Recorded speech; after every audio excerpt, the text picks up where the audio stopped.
The recording. When my sister drowned, they said it was an accident.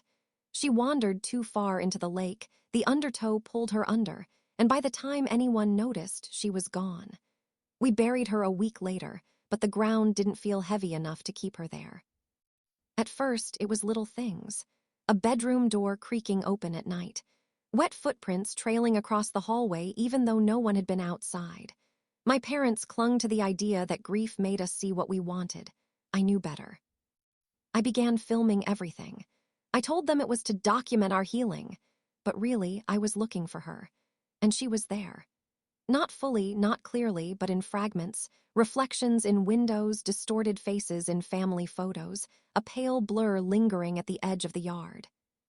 The worst was the footage in my room. I left the camcorder on overnight. The next day, I watched myself sleep peacefully until the frame darkened.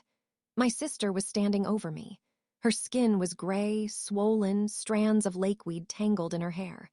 Her mouth moved like she was whispering, but the mic only caught a low crackle of static. I showed my parents. My father said nothing, just turned the TV off. My mother started crying, repeating, "Stop watching, stop watching." But I couldn't. She wanted me to see. A week later, I took the camera to the lake. The water was still as glass, the reeds swaying like they were breathing. I pressed record and whispered, "What do you want from me?" The viewfinder stuttered, the image bending. For a second, I saw someone standing waist-deep in the water. It wasn't her.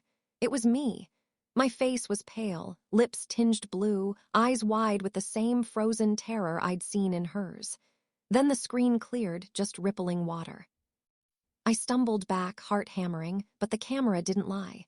When I replayed the footage, the figure remained. My corpse, bloated and ruined, staring directly at me.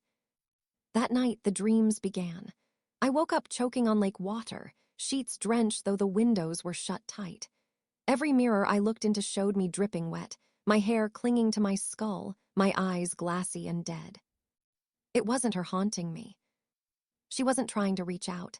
She was trying to warn me. The last recording I ever made plays on repeat in my head. The camera is still pointed at the lake. I'm not holding it anymore, it's just lying in the reeds. You can hear the water lapping, the wind hissing through the microphone. Then there's a splash, and the frame tilts. For a moment, there I am, face down in the water, hair floating around me like black weeds, motionless. The tape ends there. But the lake hasn't let me go yet.